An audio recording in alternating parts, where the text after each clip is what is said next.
మనకైతే ఎండాకాలం వచ్చే వరకు ఈ వైరస్లు మన మీద దాడి చేసేటువంటి అవకాశం బాగా ఉంది.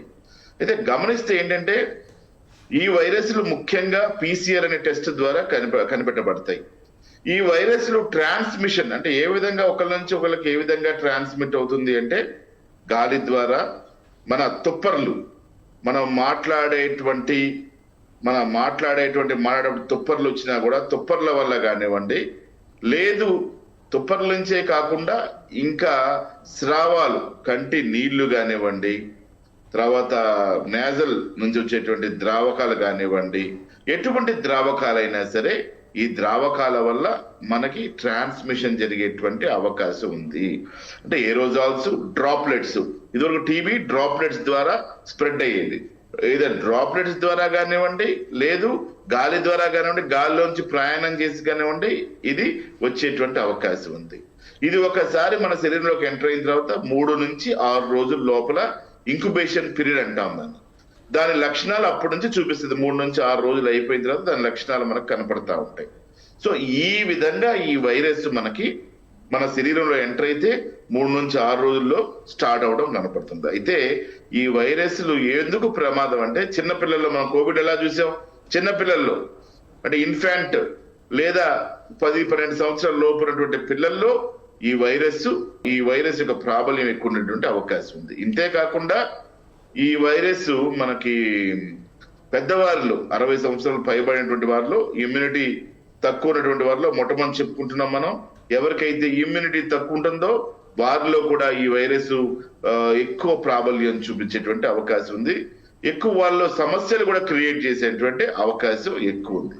సరే, ఎటువంటి సమస్యలు, ఎటువంటి లక్షణాలు మనకు కనపడతాయని మనం గమనిస్తే ముఖ్యంగా విపరీతమైనటువంటి జ్వరం, దగ్గు, జలుబు, గొంతు నొప్పి, తర్వాత మజిల్ పెయిన్స్, జాయింట్ పెయిన్స్, పొట్టలో ఒక్కోసారి డయేరియా రావడం, తర్వాత ఊపిరితిత్తుల్లో నీళ్లు చేరటం కానీ, న్యూమోనైటిస్ రావడం కానివ్వండి, ఊపిరితిత్తులు పాడైపోవడం కానివ్వండి, శ్వాసకోశ సంబంధించినటువంటి వ్యాధిలా ఇది కనిపిస్తూ ఉంటుంది.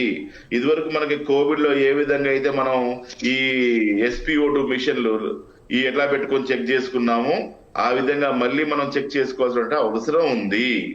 అంటే మనం గాలి శరీరంలోకి ఎంత పీల్చుకుంటున్నాం అన్నది ఇంపార్టెంట్, మన శరీరంలో గాలి ఎంత వెళ్తుంది అన్నది ఇంపార్టెంట్ అనమాట.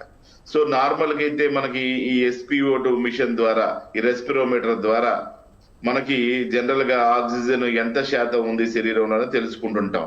అంటే ఈ 95 పైన ఉంటే నార్మల్ గా ఉన్నట్టు, 95, 96, 97, 98, 99, 100 కూడా ఉండొచ్చు, నో ప్రాబ్లం.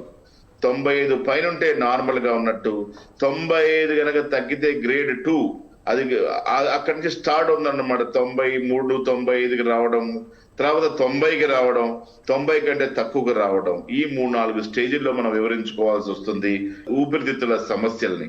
కాబట్టి ప్రమాదకరంగా ఏంటంటే ఈ ఊపిరి తీసుకునే దాంట్లో ఇబ్బందులు వచ్చేటువంటి అవకాశం ఉంది. ముఖ్యంగా చిన్న పిల్లలకి ఎక్కువ ఈ సమస్య వచ్చేటువంటి అవకాశం ఉంది. ఈ వింటర్ సీజన్, స్ప్రింగ్ సీజన్, మనకి ఓన్లీ వింటర్ ఉంటుంది, ఇతర దేశాల్లో స్ప్రింగ్ కూడా ఉంటుంది. ఈ వింటర్, స్ప్రింగ్ సీజన్ లో ఈ వ్యాధి ఎక్కువ ప్రబలేటువంటి అవకాశం ఉంది. కాబట్టి మనం తగు చర్యలు తప్పకుండా తీసుకోవాలి. మనం ఏ విధంగా అయితే మాస్కులు వాడే వాళ్ళమో మాస్కులు వాడుకోవాలి, చేతులు శుభ్రంగా కడుక్కునే వాళ్ళు చేతులు శుభ్రంగా యాసిడ్ గా కడుక్కోవడం, మనకు కోవిడ్ నేర్పించేటువంటి వెళ్ళిన విషయాలు మనం జాగ్రత్తగా ఫాలో అవ్వడం. డాక్టర్ గారు, ఈ వైరస్ మన ఇండియాలో ఇప్పటివరకు ఎక్కడైనా వెలుగు చూడడం జరిగిందా? కేవలం చైనాలో మాత్రమే ఈ వైరస్ ఉందంటారు, అంటే ఇండియా వరకు వచ్చినటువంటి పరిస్థితి లేదంటారు ఇప్పటివరకు? ఇంకా ఇంతవరకు మనకి రిపోర్టెడ్ గా కేసులు కనపట్లేదు, కానీ ఏ వైరస్ మనకు తెలియదు. కానీ ఇప్పుడైతే మనకి లోవర్ రెస్పిరేటరీ ట్రాక్ట్ ఇన్ఫెక్షన్స్, అంటే మాకు వచ్చే కేసుల్లో ఇప్పుడు ఎక్కువ శాతం ఏంటంటే జలుబు, దగ్గు, జ్వరాలతో వస్తున్నారు. వాటికి మేము ట్రీట్మెంట్ ఇస్తే ఈ సివియర్ కాఫ్ ఒకటి మేము చూసే కేసుల్లో, సివియర్ కాఫ్ ఒకటి, ఎక్కువ శాతం దగ్గు ఉండడం, ఇలాంటివి మాకు కనిపిస్తా ఉన్నాయి. వాటిని మేము ట్రీట్ చేస్తా ఉన్నాం.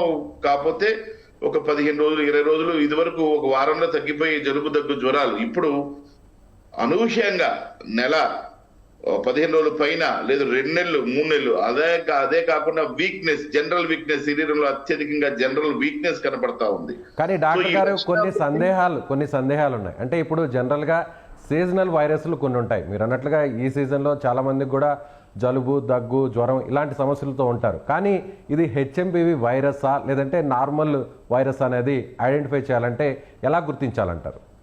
ఇది పీసీఆర్ అనే పరీక్ష ద్వారా, పాలిమరేస్ చైన్ రియాక్షన్ అనే పరీక్ష ద్వారా మనం ఏ రకమైనటువంటి వైరస్ అని మనం చెప్పడానికి అవకాశం ఉంటుంది.